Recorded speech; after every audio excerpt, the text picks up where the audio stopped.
नमस्कार मित्रांनो, तलाठी भरती 2023 या परीक्षेचा निकाल लागलेला आहे। आपली महाराष्ट्र शासनाची जी वेबसाईट आहे महसूल विभागाची, त्या वेबसाईटवरती आपल्याला प्रत्येक जिल्ह्यानुसार आपल्याला हा निकाल पाहता येतोय।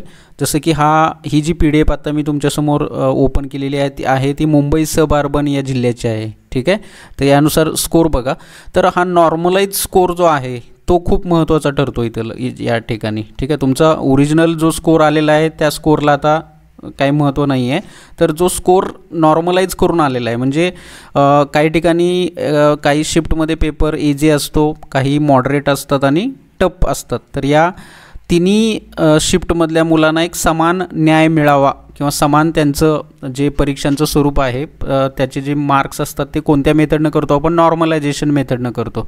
ठीक आहे, तर त्यानुसार हा स्कोर आलेला आहे। भले म्हणजे काही मुलांचा स्कोर 120 असेल तर तो 140 पण होऊ शकतो किंवा 130 पण होऊ शकतो किंवा 110 पण होऊ शकतो। तर हे सगळं नॉर्मलायझेशनवरती अवलंबून आहे। तर आपला जो स्कोर आलेला आहे त्यानुसार बघा। तर एक लक्षात घ्या की याच्यामध्ये किती कट ऑफ लागेल यासाठी मी तुम्हाला स्पष्ट सांगतो।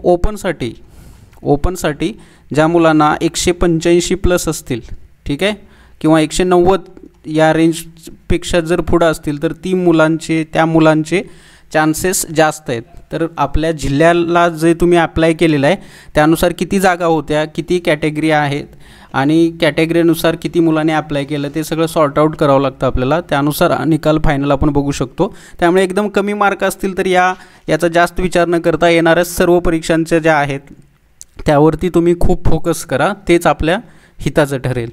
Thank you, all the best.